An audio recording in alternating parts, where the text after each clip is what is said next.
What's good, Dog Pound? Excited to be here. First day in Cleveland. Looking forward to balling out here. Ready to get to know my teammates, get to know the coaches, everybody involved. Ready to get to know you guys. So I'm excited. Let's do it.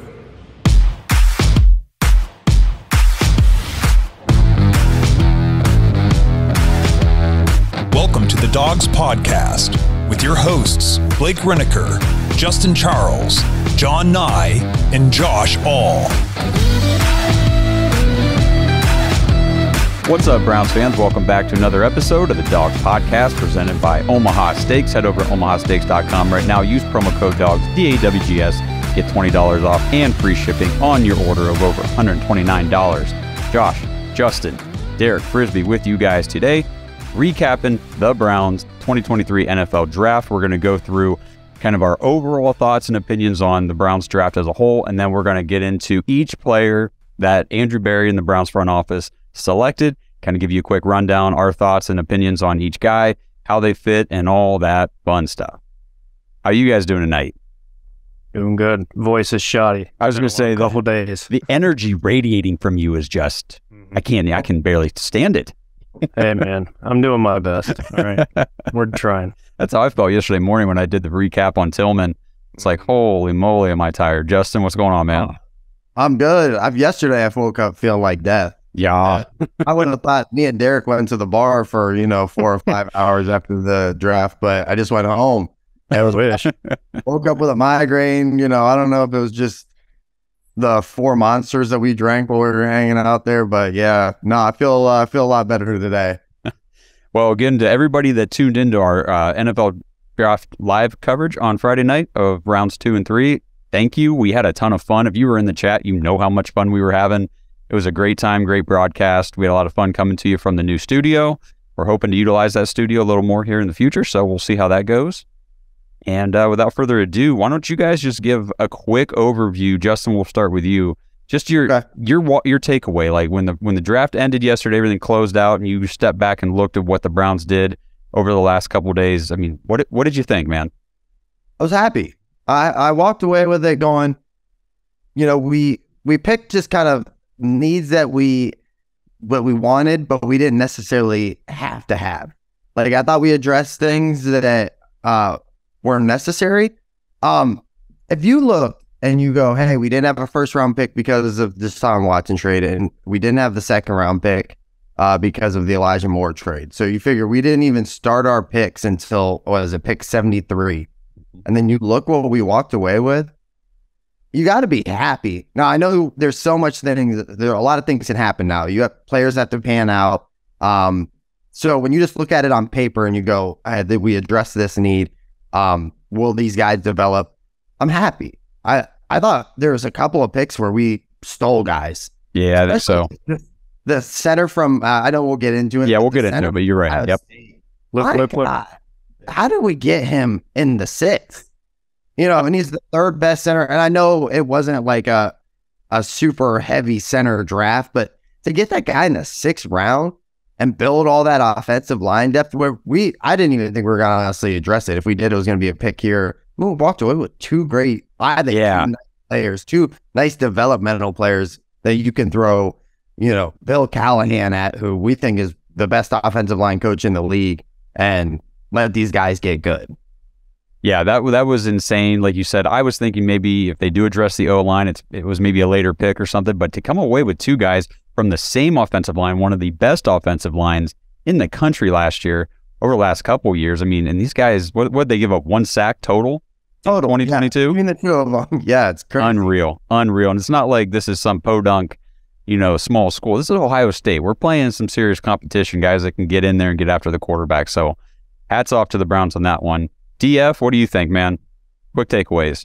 So I left the draft confused. When we made our final pick, I was just kind of baffled. And it's not necessarily because of who we picked.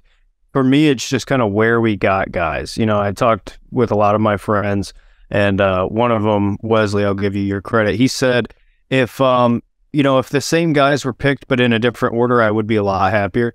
And not just, he was saying him, but I feel the exact same way, because for me, it was just confusing. The value was there. Like taking Luke Wypler is great, and some of these other guys is great, but you still didn't draft a safety. You still didn't draft a linebacker. I was very surprised the Browns made all of their picks. I thought this team was not a team that necessarily had the roster spots. And given the talent that was available, we talked about it Friday night. In my opinion, if I was Andrew Berry, I would have made a couple moves up and grabbed a player or two at a position of need and not just best player available. So it's not necessarily that the guys we picked are bad. It's baffling to me. It was a very weird draft from Andrew Berry. It wasn't his typical tendencies that everybody talks about. This was a very random draft, and we'll see. We'll see. Yeah. It's a we'll see draft for me. For sure. I mean, and it is crazy. We spent a lot of time speculating on the amount of roster spots available for rookies. We had 8 picks, and actually we didn't make all 8. We traded the 8th one in the 7th round to Baltimore, right? We made a trade with the Ravens or whatever. Okay. Pick next year. Yeah, that's right. We got a 6th-round pick next year. I thought that was a good move. If there's nobody sitting there in the 7th round of the NFL draft that you're, sold on, and you got a trade partner willing to give you a 6 next year, just take it. That's fine. We don't need that spot. But he didn't trade up like we speculated he might. He didn't trade down either, which is an Andrew Berry thing to do. So you're right. There were some different tendencies this year, and he also kind of went against his age guard too on a couple picks, which was interesting. So we can dive into all that as we go here, pick by pick. But before we do, I just want to tell everybody, Ohio, we have an awesome limited time promo for the new DraftKings users. Deposit and place a $5 wager on any sport to get $150 instantly added to your account in bonus bets, whether you win or lose. All you have to do is use our code TheDawgs, all one word, at sign up to redeem. Using our code TheDawgs is a great way to support the podcast. So if you don't have a DraftKings account, do us a solid. Sign up with code TheDawgs and place that first bet. New customers only, 21 and older, and you must be physically present in Ohio. Please gamble responsibly. Gambling problem? Call 1-800-GAMBLER. Valid one offer per customer. Minimum $5 deposit. $5 wager required. Rewards issued as non-withdrawable bonus bets and expire 7 days after being awarded. See full terms at DraftKings.com. All right, guys. Who wants to kick things off with the Browns' first pick in the draft, Cedric Tillman? Just reaction on it? Yeah, let's dive into the guy. Yeah, reactions, anything you'll want to mention about him. This was pick 74. Yep, go ahead. Yeah, I guess, for pick 73 or whatever for Cedric Tillman, I like that he's a big body receiver. I like that he's, a get up, a contested kind of guy. I like how you were saying, Derek, that, I didn't think wide receiver was necessarily like a huge need going into this year, but you kind of won me over Friday night, with some of your ideas on that. But I like the pick, especially considering who was there. All the guys that everybody had talked to pre-draft as far as the last, let's say, 5 or 6 months, we knew they weren't going to be there. We were worried they weren't going to be there at 42 when we had that pick in the second round, like as Dave Flowers, Addison, some of those guys. We figured they probably weren't going to be there. So I like the pick. Get the shot as many weapons as you can.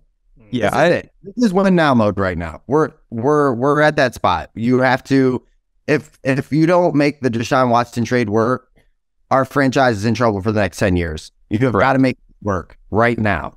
Right. So a couple of things here, and Derek, you can dive into this too. I won't talk too much about it because I know you like to cover it and you do a good job talking about the Browns getting the future somewhat under wraps at the wide receiver position. This is a hedge against, DPJ potentially pricing himself, like we've talked about, out of the Browns budget in 2024. He's going to hit the free agent wide receiver market, and he could potentially be the top, in the top, if not the top of the free agent wide receiver market next year.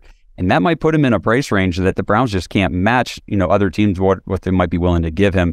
One last thing before I give it to you, Derek, to address that, though. I did hear some analysts talking about the Cedric Tillman pick and saying that they thought he was actually a higher ranked, better X receiver in this draft than Jonathan Mingo, who went at 39. I know that was your boy.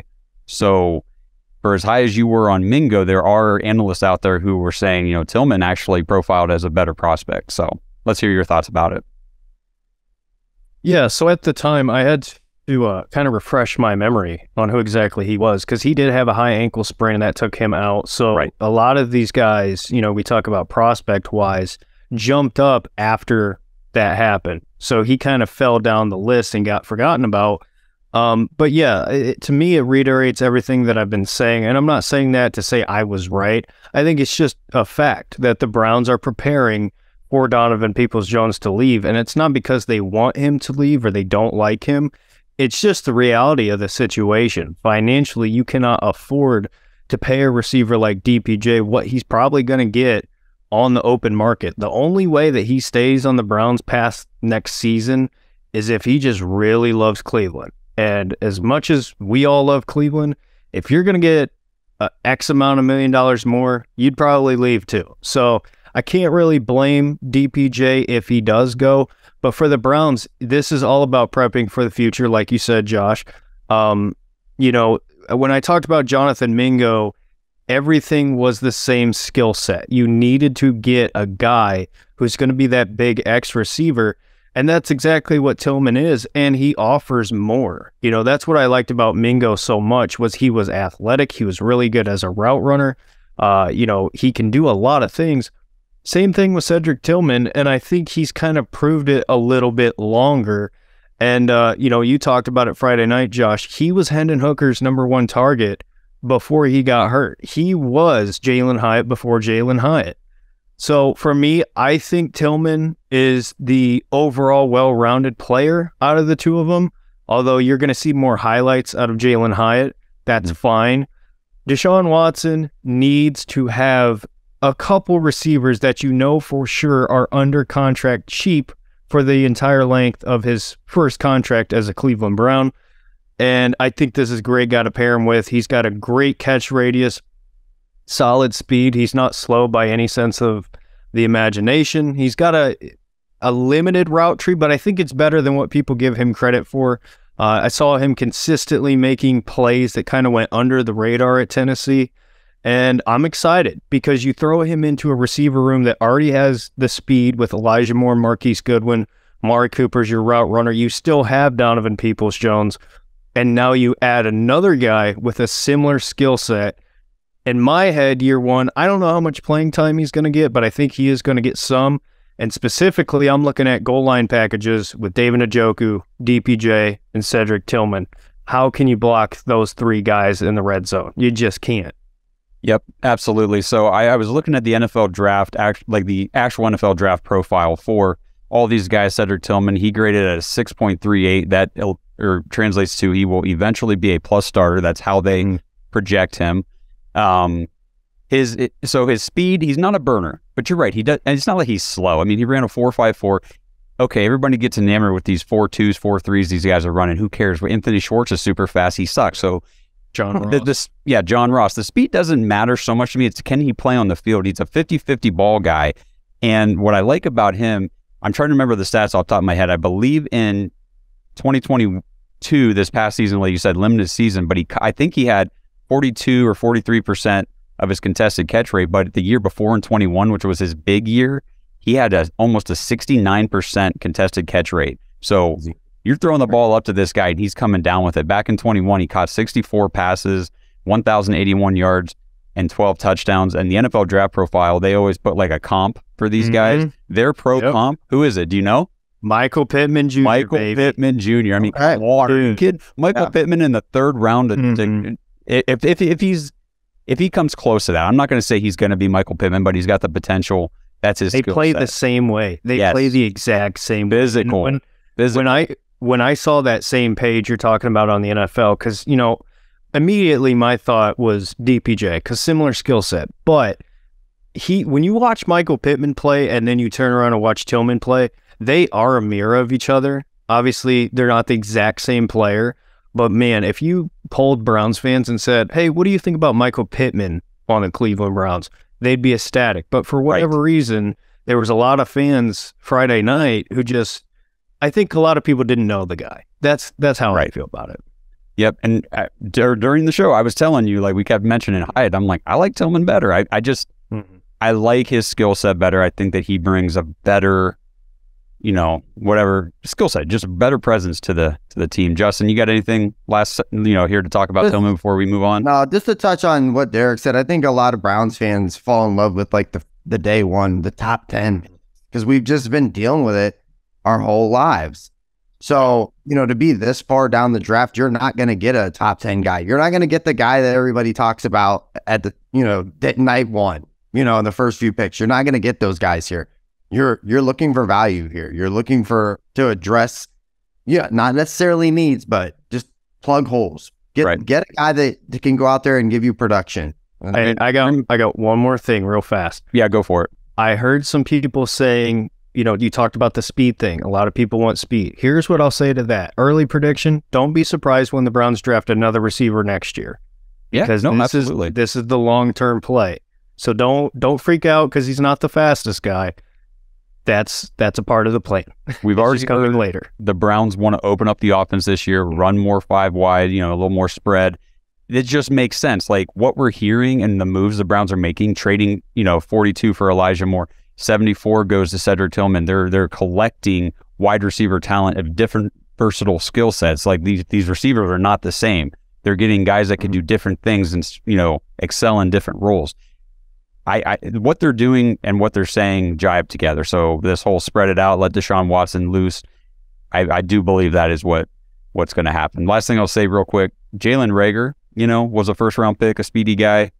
Yeah. Just because a guy's not picked in the first round and doesn't have a ton of speed doesn't mean he can't be a good wide receiver. They picked the wrong guy. You should have picked Justin Jefferson. Right. The wrong guy. Yeah. Yes, sir. All right, you guys ready to move on to our second pick in the third round at pick 98? Yeah. Yep, so the Browns took defensive tackle Siaki Ika. Am I saying that right, Derek? You would know better than me. Yeah. I'm pretty sure that's okay. Siaki Ika. He is, what am I? 6'3".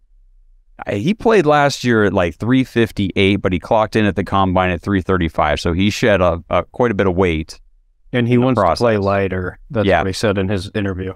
And I was reading about him that, his mass, he's a big boy. Big run, stuffing, block, eating defensive tackle. And if he can trim down a little bit more and build up a little bit of that muscle, work on a little bit of the agility, he's already got under the radar pass rushing ability. And if he can get after the quarterback along with stuffing the middle of that line, man, what a pick. What do you guys think? A lot of people don't like this pick, and I don't understand why. So from what I heard that night on the way home as we were making that pick, I got like a half-hour drive from the studio. So they announced the pick. They were saying this isn't a guy that's going to really get to the quarterback a lot. This is a guy that's going to stop the run. It's going to plug up. It's going to eat some blocks. For us, aren't we tired of watching just even okay running backs get 5 to 6 yards before we even get close to them? I mean, are we tired of that? It wasn't a need addressing the middle of the defensive line, because to be honest, I don't think Perrion Winfrey, who knows what's going to happen there. Right. I'm not even sure Perrion Winfrey is a starter this year, even if he doesn't have legal problems. We've got Myles Garrett. We've got Obo Okonkwo. We've got Alex Wright. We drafted, we'll talk about here in a minute, Isaiah McGuire. We've got guys who, Dalvin Tomlinson can get pressure on the quarterback. We've got pressure on the quarterback taken care of. We need to stop the damn run. That killed us last year. And as soon as I saw the main things about this kid were run defense, I was like, thank God we need that. And people are bashing the pick, and I just don't get it. And this isn't even just the last year thing. This has been the last, every year we've had a podcast, this has been an issue. And this pick right here, Derek, kind of, to me, shows why they didn't reach on any sort of linebacker position, because if the defensive line can stop the run effectively, then you've got guys like JOK and Walker and Phillips and Taki and these other guys that can, Tony Fields, that may not be like elite level linebackers per se, but they don't need to be. They can still do their job as long as they're, free to do so. What do you think about Ika? So, I'm not super high on this pick. And I've come around a little bit. I've dived into him a little bit more. I think he does have some pass rush ability. It's more than what people are giving him credit for. My problem with this pick is I think you reached a little bit, and I think Andrew Berry kind of panicked a little bit with this pick. I'll be honest with you. I think defensive tackles were flying off the board. I think there were still some defensive tackles that I would have rather had than Siaki Ika, but the problem for me is I think what we were looking for is somebody to be that cornerstone number 2. I don't think he's it. I view him more as a rotational guy, and that's kind of my problem with it. He is strictly, I talked about it with Gervon Dexter when I dived into him. He's strictly a run defender. It's the same thing here, and that's kind of my problem with it. It's not that he's a bad player. It's not that Dexter's a bad player. It's just, for me personally, I like to have guys who have traits that I can build on. Now, I'm hoping I'm completely wrong on that because they showed Jim Schwartz when they made the pick, and he was ecstatic. So, obviously, Jim Schwartz is smarter than me, but from what I saw, I think he's got a lot of potential. He's going to be a great run blocker, which obviously is or run defender rather, is what we need. So that's absolutely filling a need. I just think they reached a little bit, and I do think he needs some work. If he can get fixed up, and Jim Schwartz is the guy to do that, he's got a track record, he could be really good. He just wasn't personally my favorite of the bunch, but I'm not too upset with it. Since defensive tackle is such an important position to Jim Schwartz's defense and his scheme and everything, the fact that he was excited about this kid does give me, some relief, some hope. I feel good about that. I see what you're saying about reaching. The NFL analysis had him graded him at a 4th or 5th round grade. That's kind of what they were giving him. We took him in the 3rd. Going back to Tillman, we didn't mention this. They had a 2nd round grade on Tillman. Yeah. So to get him in the 3rd round, just kind of to show you where the NFL was at with these guys pre-draft to where they ended up. But, his comparison, they comped him to Danny Shelton, who was a former Brown. Yeah. Like you said, this isn't the guy to come in and be the defensive tackle. He's not the guy, but, if we can get some good rotational usage out of him in year 1 and see some growth and development, that would be, and just eat up a couple runs, please. Yeah. Please stop. Can we get a little run stoppage? Just a little bit. Stop the bleeding. So tired of bleeding all the time. All right. Anything else with Ika you guys want to mention before we move on? Just be patient with him. For fans who don't like this pick, I think, you mentioned it. This is, again, one of a couple picks for the Browns that is going to be a long-term plan here. Yeah. You just got to kind of wait it out. That's one thing. I'm glad you said that. It reminded me. We talked about this last year when Browns drafted Perion Winfrey. I've read up on the different positions, translations from college to pro. Defensive tackle is actually a very difficult position for rookies to translate from college to the pro because offensive linemen in the NFL are so much stronger than what these guys go up against in college. And now they're smack dab right in the middle of that line, and it's tough. It is tough at the beginning for them. So I like your patience, caution to all the fans out there. Give him half the season. Like, if we're not seeing big effectiveness out of Ika, do not start saying he's a bust, he was a wasted pick, bad pick, or anything. Give him half the season, because we saw Perion second half of the season last year start to come on a little bit, pop off the tape. So I would definitely be patient with this kid. This episode is sponsored by Omaha Steaks. Omaha Steaks is rewriting the book on burgers with an all-new handmade texture for the juiciest homemade burgers you've ever tasted. Their pure ground burgers are made from single cuts of real, aged Omaha steaks. These are truly steaks on a bun: filet mignon, ribeye, New York strip, sirloin, and even brisket burgers. Now is the time to experience the exclusive Burger Perfection flight for just $79.99. Go to omahasteaks.com and use promo code DAWGS, DAWGS, at checkout and get an extra $20 off your order, plus free shipping. You'll get 4 of each pure ground burger so you can sample all the steak on a bun greatness. These burgers are crafted for a juicier, more tender experience, making your mouth water with every single bite. Don't wait. Go to omahasteaks.com, use promo code DAWGS, DAWGS, at checkout. You get $20 off the Burger Perfection flight plus free shipping. Discover your new burger obsession. Minimum order may be required. All right, so we're talking about big, massive human beings, right? Well, let's talk about the mountain. Round 4, pick 111. Browns took offensive tackle, right tackle out of Ohio State, Dawand Jones, 6'8", 374 pounds, 21 years old, massive human being. Justin, what was your thought when we took him? I'm kind of surprised. Okay. When we took him, I was surprised just because I thought that, and Derek talked about it, but I thought there was other needs. I thought we were for sure going to go either linebacker or safety.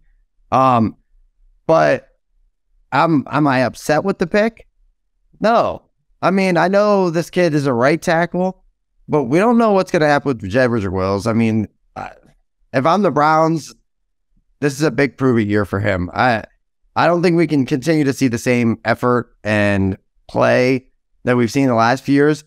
Now, can you move Conklin to left, or do we have to figure out something else to get this guy on? But I like the pick as far as what it means developmentally. We kind of talked about it. You have the best offensive line coach in the NFL on your roster, on your coaching staff. Get this kid in there with him and start coaching him up. Me and Derek were going back and forth, just laughing about it. He sent a video of a kind of, him just falling all over the field as he was trying to, a very talented edge, kind of out-techniqued him. And fourth string defensive end for the Seahawks. There you go. But that's my thing on it. This is another pick, like, if you read stuff on the internet, the fans don't like it. And to me, I'm like, I don't know. My Twitter notifications, people are hating on me. So. Oh, man. So to me, just because of positional need, I guess, people didn't like it. I like it. We can't continue to pay $76 million contracts forever. No. And that's a big thing. I know we have Teller and Conklin and all these guys wrapped up for, the next 2-3 years, but eventually you got to get a little young. Honestly, I think this kid can probably push some other guys down the depth chart too, as far as like Hudson. But if you can get this kid coached up, I like this pick a lot. Yeah, one thing, and I'll do a little bit of positive notes on here because I think Derek might go a little bit the other direction. Yeah. But, PFF was talking about him as being a tackle that you want if you have a mobile quarterback. Mm-hmm. He's got that massive frame. He only allowed 5 pressures on 419 pass blocking snaps. I do not believe he gave up a single sack last year, if I'm not mistaken. And, going into the draft, the NFL actually did have a first or second round grade on him. Whether that's, accurate or not, that's kind of what they had going into it. It's what the profile says. And we got him in the 4th round. His comparison is Trent Brown. I mean, with Bill Callahan, he could have a bright future. But Derek, why don't you give us maybe a little bit of a different perspective on Dawand Jones? Okay. So, yeah, everybody is at my neck on my thoughts on Dawand Jones, but I want to explain myself because I haven't really had the chance to explain. Now's your opportunity, buddy. Exactly. So I want to say this. First of all, I'm sure you guys as well, but I watched every single snap Dawand Jones has taken at Ohio State. I have never really been that big of a fan of him. And I want to clarify, when I say that, it's not because he sucks. This is not somebody who's just awful and has no talent at all. Dawand Jones, for me, a lot of his game is predicated on his size, which makes a ton of sense, right? Because you're a massive dude, you're going to use your size. But my problem with Dawand Jones is more so at the next level versus in college. Because when he saw the better defenders in college, he struggled. At the NFL level, he's going to be facing those guys on a regular basis. He struggles drastically with the shifty, bendy guys. And that's something, and it's weird because just because he's big, he's not slow. I talked about it in a video I did yesterday that Siaki Ika ran, I want to say, slower than Dawand Jones in the 40 time, or at least it was a 5.39. Jones was a 5.35. So yes, Jones was a little faster. Yep. So Dawand Jones at his size, which he is a lot bigger, was faster than Siaki Ika. And so you can't really say it's a size thing for, some of his, negatives there, because there's a lot that I like. First of all, he's a great run blocker. right? Which fits the Browns. So I like that. He's great when you get him out in space running at his size. You're not going to stop him. You can't stop a man moving at that size. So I love that. His pass blocking, I don't like at all, other than one thing. He is fantastic. And I wish we were in the studio so I could show you, visually. But when somebody puts your hands on him, right, he does the wipe move, which a lot of the bigger, longer NFL tackles do, and just pancakes guys. He is fantastic at that. The only problem is it does not work consistently. It's just when it does, it's great. It's one of those highlight, offensive tackle things. For me, I think this is a very much a project pick. I don't see him having any role for the Browns for at least 2 seasons. And it's confusing to me. It's confusing to me because, Justin, you mentioned it, there was really good safeties on the board. There was really good linebackers on the board, and you punted on that to go with a project right tackle. I don't believe he can play left tackle. I know some people who do think that, but I don't know. A part of me thinks he's fool's gold. I've watched him for a long, long time, and I do see traits. This is by far the biggest boom bust pick that Andrew Berry has ever made. Because if he hits, he's one of the best tackles in the NFL. If he doesn't, I think he could be down there with some of the worst tackles in the NFL. It just depends. But like you said, what I'm clinging on to is he has improved at Ohio State over the course of his career here, and he's going now to the best offensive line coach in the NFL, to an offensive line that already has a lot of talent. Mm-hmm. I'm just going to cross my fingers and hope for the best. So there's some I do like a Dawand Jones, but there's a lot I don't like and a lot that I'm very, very concerned with. Okay. Well, he'll definitely be one guy that we'll definitely have to keep a close eye on over the summer through training camp and preseason, all that, because like you said, if he hits, man, the potential is absolutely top of the league potential. And I'm actually got some highlights in the background playing here on my computer screen. I'm seeing him, highlights of him in high school playing basketball. That the kid can move. He can definitely move. He is athletic. Yeah. So I think that's, if you're going to swing for the fences at that position in this draft, that was the guy to do it with. And it wasn't a very, as far as tackles, weak draft. Extremely, extremely weak draft. Yeah. You know what I mean? If you look back over the years, usually first, 15 picks, there's usually 5-6 guys that are, off the board. I didn't even know if there was, off the top of my head, I don't even know if there's one that went in the top 10, let alone 15, except for the guard from Northwestern. You talking about offensive tackles in the top of the draft? Yeah, there was a couple. My best. Okay. Yeah. Okay. You know what I mean? Usually it's very, very. There's a. You might see a couple go back to back and things like that. Paris Johnson. The other Ohio State tackles. The Bears took the Tennessee kid. The Steelers took Broderick Jones, and then the Titans took Peter Skoronski. So there was a couple that went. Okay. Good. Okay. Well, in the Oklahoma tackle too, by the way, they replayed the draft on the NFL Network. I forgot. The Oklahoma tackle went to, I want to say, the Jets or something like that at the bottom of the first round. So yeah, there was actually a couple tackles taken. Okay. Well, I think that was a good. There's obviously pros and cons with all these guys, all these prospects. I mean, nobody, like we said Friday night, nobody's a sure thing. Yeah, so that's a good analysis both ways for Dawand Jones. You guys want to move on to Isaiah McGuire? Yes, absolutely. Yeah. Okay, with the 4th pick, with the 24th pick in the 4th round, the Browns took defensive end Isaiah McGuire out of Missouri. He is 6'4", 268 pounds. I don't know who wants to go first on McGuire. He's 21, so he's a younger kid too. This is my second favorite pick of Andrew Berry's draft. This kid is an absolute stud. He doesn't have a great first step. It's not like a lot of times you'll see these defensive ends and they're wicked right off the snap of the ball. But he is fantastic. He's athletic. He's super fast. He's physical, flies to the ball. He's wrecked games at times at Missouri. This is a dude that's going to make you feel him. He made Spencer Rattler's life a living hell when they played him. This is the perfect get for Andrew Berry. And this is what I mean when I say if you flip picks, right? So if we took him and then Dawand Jones later, like I'd be a little bit happier. But you still got him anyway. And we now have a really interesting defensive end room because obviously Myles Garrett and Oba Okoronkwo are going to be the starters. That's for certain. But now McGuire gets thrown in there. What's his rotation going to be? Because you want to get him on the field. I mean, he's going to be an impact player as a pass rusher.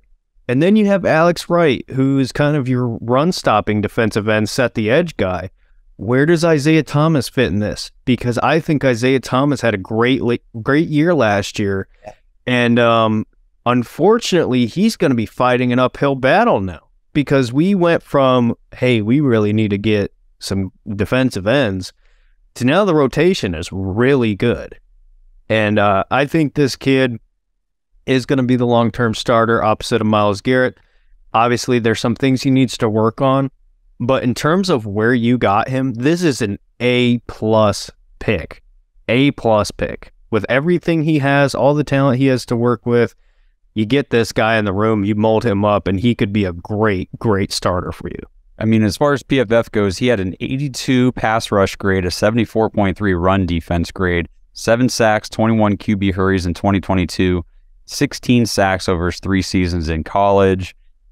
I was pretty excited about this. I did a mock draft with Kenny Mack on an episode last week before the draft. We actually ran through 2 mocks, and in both mocks, we selected Isaiah McGuire. I can't remember exactly off the top of my head what round we took him in or what pick, but it was right in this area. So when it happened, I was like, this is awesome. We were already kind of high on this kid. So, Justin, what were your takeaways when they took Isaiah McGuire?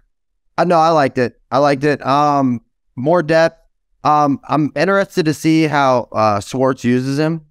Schwartz likes that wide 9 kind of, where they line up way out. So right. I'm curious to see if you can just kind of get this guy out in some space and kind of just let him bully ball in. I like your take, man, that he's the eventual starter. But no, I like the pick. I think it's interesting. I thought we needed depth. I really did. And any kind of defensive line depth you can build. Especially we're not sure Double O is going to be 100% for sure the starter. We think that, but this is a guy that you can bring in. Nice rotational piece.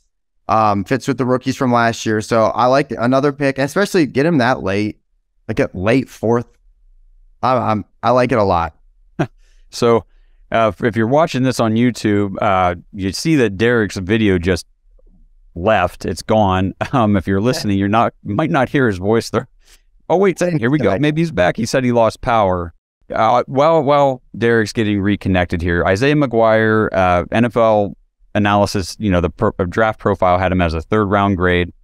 We got him in the 4th. Yep. They compared him to Preston Smith.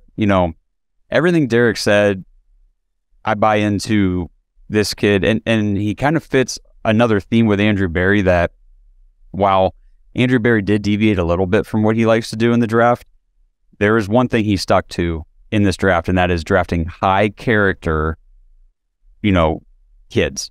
Because that's what these guys are. We talk about these guys coming out of college. They're kids. These are kids. He's 21 years old. So if you've got a 21-year-old who can profile as high character, I don't know if I did at 21, but oh hell no, I don't know if I profiled as high character 5 years ago. And I'm almost 40. Oh, everybody. It just takes everybody a little bit of time from here and there, but. That's another great thing about these players that Andrew Berry's selecting. So I think we'll just go ahead. We'll cruise on here. Maybe Derek, are you back? Can you hear me? I can hear you. Dude, I'm sitting here talking and all of a sudden it just goes black. And I'm like, what just happened? I know. That's what I told Justin. I said, well, he might not be back because he said he lost power. So, well, I was waiting on my internet to kick up and it kicked up. So I'm back. So it was just a quick on and off. Yeah, hopefully it doesn't go off. Just enough to disrupt everything, but you made it back just in time. We're about to actually move on here to pick 5 in the 5th round. The Browns took, to, I guess, a lot of people's surprise, which it wasn't surprising to me because the Browns had a lot of pre-draft buzz with this kid, meetings with him and things, and just everything I was reading, the pulse was the Browns just love him. They want him. They had their sights set on him, and I just think they made their effort. They were going to get him. They got Dorian Thompson-Robinson, the quarterback, out of UCLA. No Brown Tiger. They did not draft him to be Deshaun Watson's replacement at any point in time. Or Grant P. So let's talk about Dorian Thompson-Robinson, DTR. And we don't have to go too in-depth on these last three guys, but let's just kind of do a quick overview on DTR and your takeaways from this pick.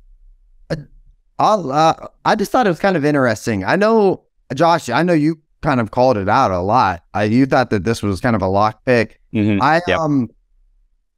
For me, I know I've seen people liking the pick, but I'm like, you've got Josh Dobbs. I just kind of, I don't know. I guess if it's a developmental pick, which it is, I mean, by the time that his rookie contract is up, you figure, is this a guy that replaces Deshaun Watson? I guess I just didn't really understand, the long term on it. So you back up to Deshaun if he gets hurt. Yeah, we have Josh Dobbs. You know what I mean? So I know a long term. I was kind of comparing the situation to what the San Francisco 49ers went through last year. So you've got Trey Lance, your high investment starting quarterback. You got Jimmy G, a really great backup who already took you to a Super Bowl. And then they went ahead and drafted Brock Purdy. Anyway, I know it was the last pick in the entire draft or whatever, but still they drafted him. Right. Okay, they used a draft capital pick on Brock Purdy to bring in another quarterback. And, it was one of those things where they wanted to make sure they had quarterbacks in their quarterback room that they felt confident in could take the mantle if necessary, if thrust into that role, because they knew they had a great defense. They knew they had a great offense. Can you just not screw it up, basically? And we can still go places. And they did. They did go places with Purdy. So God forbid anything happened to Deshaun Watson. The next guy up could be Josh Dobbs, but at that point, then it's like, well, now what do we do if anything happens to him? Yeah. This is a team that is in a win-now window, and we don't want an injury at the quarterback position to take us completely, entirely out of that window in one instance. So if this was the guy that they pegged as this is the guy we need to have to be an insurance policy, then I don't mind them going and doing it. Do you think that this moves Mond completely off? Yeah. Goodbye, Kellen Mond. Practice squad guy. Yeah, my thing is you usually carry two quarterbacks anyway, right? Mm-hmm. You throughout the season. So yeah, you probably got two active on game day. Yeah, you claimed Kellen Mond last year off. Brought him into basically a practice squad kind of role. Yep. So I don't hate the pick. I guess I just wanted some understanding on what they believe the direction was, as far as what I mean, what they wanted to do with that pick. Yeah. What do you think, Derek? Was this one of your surprise picks? So I actually love this pick a lot. Okay, this was whenever you said there were some confusing picks, I thought maybe this was one, but okay. So it is one. It's confusing because I think the Browns could have taken him later, but what I will say is it makes a little bit of sense to me because there started to be a run on quarterbacks a little bit around this time. And, like you said, the Browns love this guy. And if it means taking him here to get him, so be it.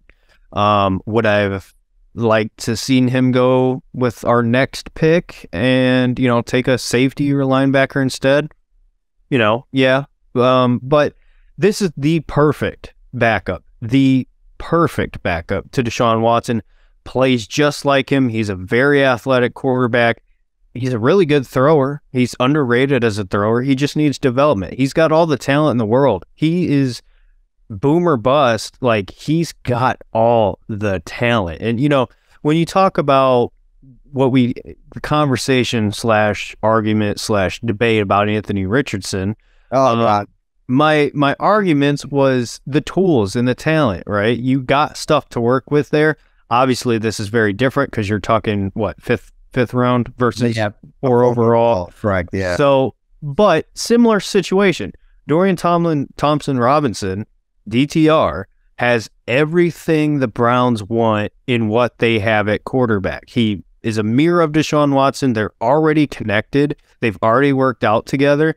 And if Deshaun were to go down or for whatever reason DTR needs to come in, obviously there's a giant talent drop-off from Deshaun Watson to DTR because obviously.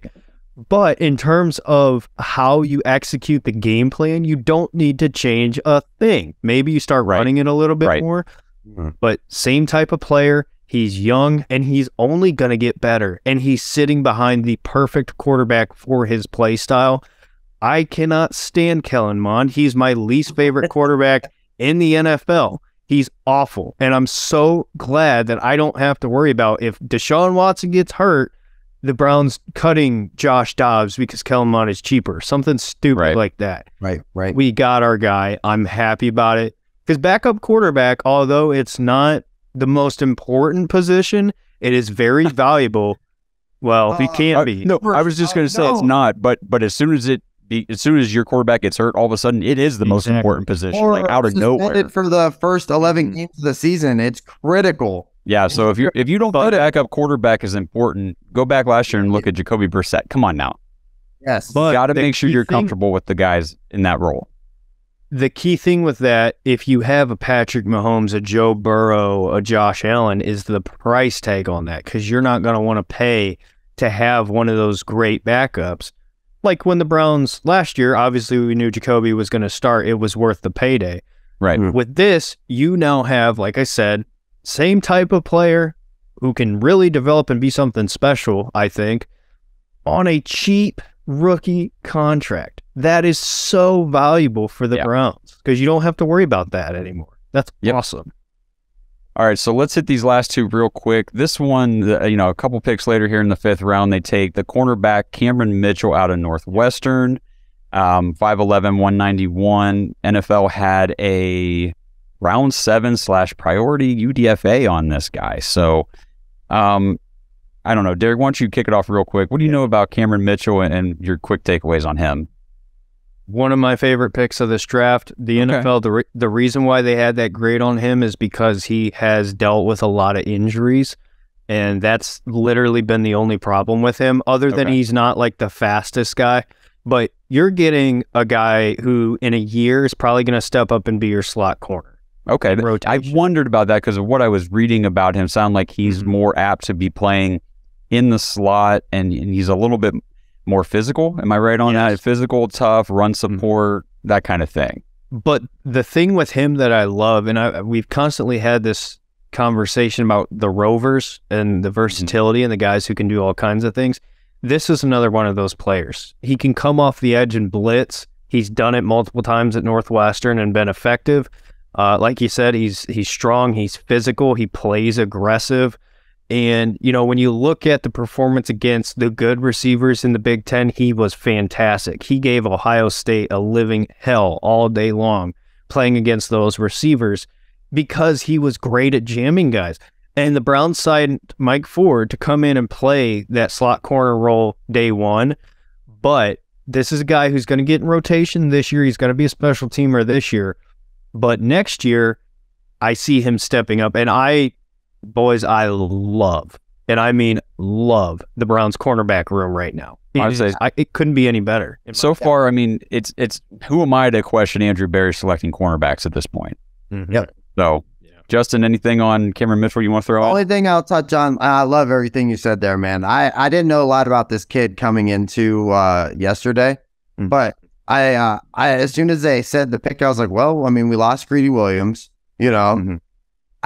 I to this day, I still don't think you can ever have enough cornerbacks. True. As far as just injuries and everything goes. So I like the pick. I don't really know a lot about him. I got to do a little bit more research on him.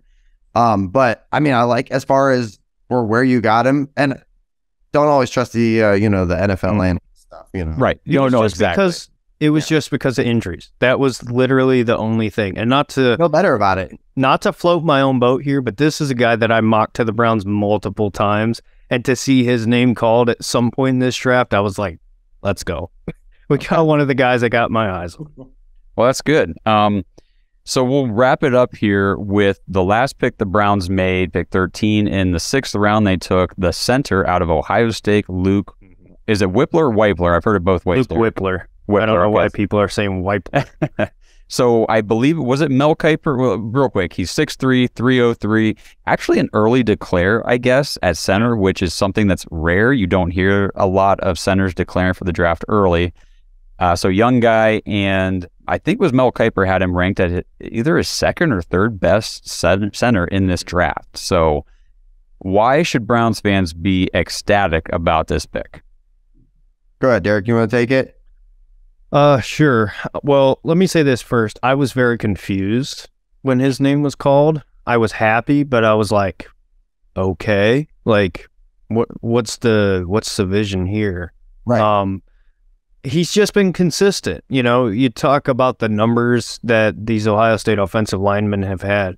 This is probably the most consistent player on that offensive line. He's not anything like crazy special, but at the same time, he's consistently playing at a high level. He's had really no problems. I can't imagine why he went as late as he did. I think it's just, you know, people get fascinated with the big school and people think that, you know, oh, they come from Ohio State, they come from Alabama, they're going to be stars. Well, the NFL doesn't exactly think that way, you know, all the time. We've seen in the most puzzling thing about the draft is guys at the same position going ahead of guys who played much better at a higher school against better talent. It never makes sense to me, but it's a reality. And I think that's just a prime example here. Now, for the Browns, it's a confusing pick, like I said, but I like it. But for me, what's the vision here? Is Nick Harris gone?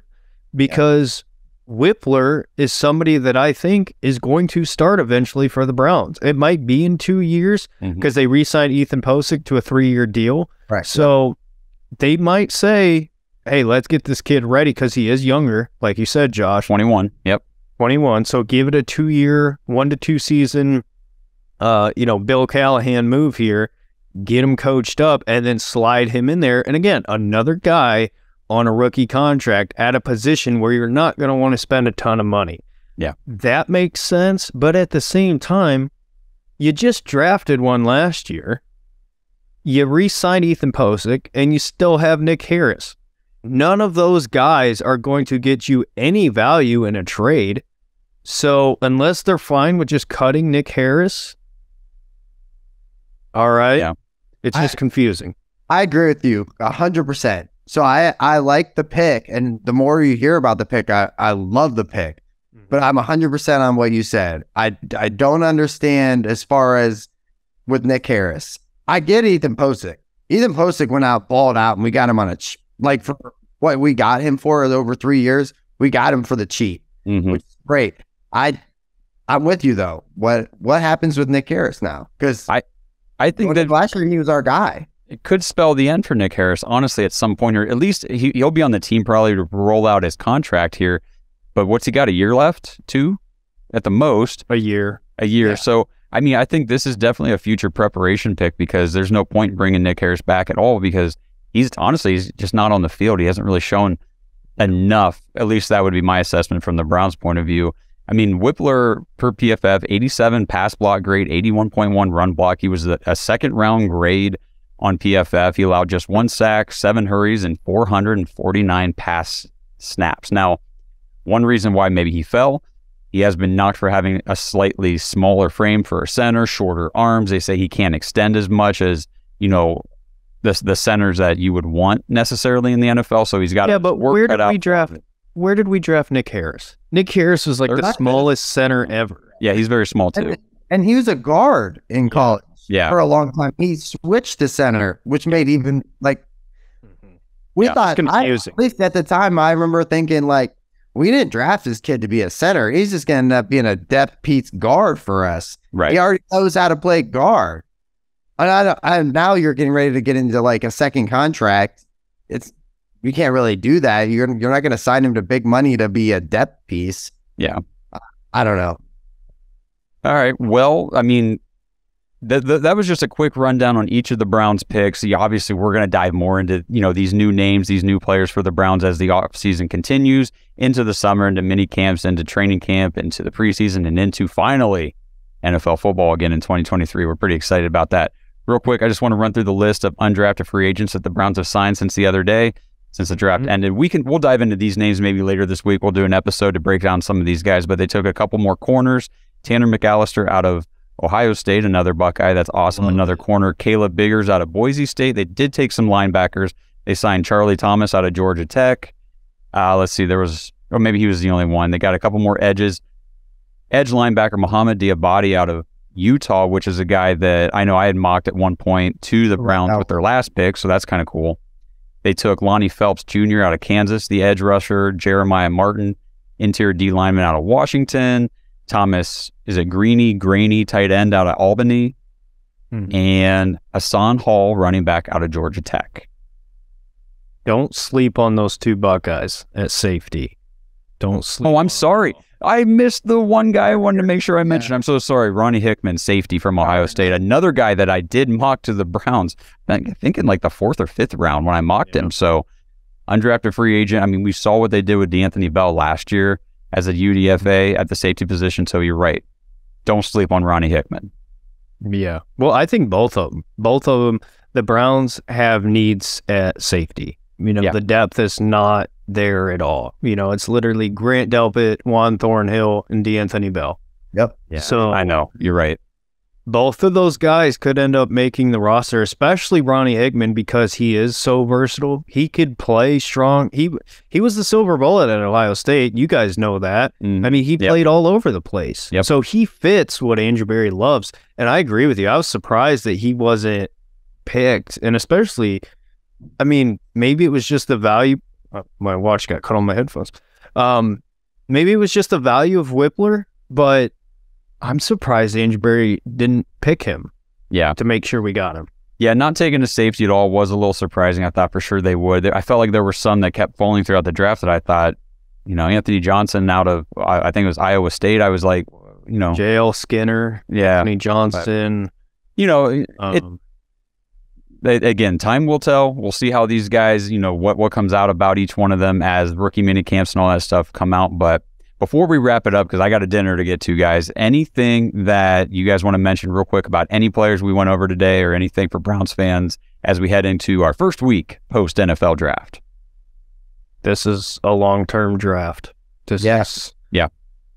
Very long-term for some positions. But right. Just be patient. I'm trying to remind myself that we're picking for the future, even though we do have some immediate needs, which I think that was frustrated. But that's important, Browns fans. You can celebrate the fact that we're not going into the NFL draft saying we have to find a starter at 5 positions this year. Nope, we're good. We got our starters lined up. We're trying to build depth and some security at positions, and I think the Browns did a pretty good job overall, at least on paper, of accomplishing that. Justin, any last thoughts? No, I'm good. Time will tell. I'm guessing we'll do draft grades at some point this week, but it's hard to give, a super stellar draft grade on when it's long term. Yeah, we'll have an episode. We didn't. Go ahead. Oh, sorry. I was just gonna say I can't believe we didn't get Owen Peppo. As far as he fell, I know the Browns were gonna love him. Yeah, but they didn't go linebacker at all. So I mean, I guess it just wasn't a priority, which it never really is with Andrew Berry outside of JOK. But all right, but again, 6 picks. Come on. You can't take one. We will be doing an episode later this week about, we'll get everybody together. We'll do draft grade, just like Justin said, talk about anything that comes up between now and then. Derek will have something coming out later this week as well. So we're excited for that. Really appreciate everybody tuning in. Again, thank you guys. We just reached 6,000 subs on YouTube. Crazy. Keep subbing. If you haven't subbed already, please like the video, subscribe to the channel. I meant to say that at the top of the video. Get yourself some Omaha steaks. Order that stuff for Mother's Day so you're ready to grill out and impress people when you have people over to celebrate the moms in your life. DraftKings, all that fun stuff. And until we talk to you guys later this week, let's go Browns. Thanks for listening to another episode of the Dawgs Podcast. Make sure you subscribe on YouTube and follow us on Twitter at TheDawgs Podcast. Get your thoughts on the show at TheDawgsPodcast.com.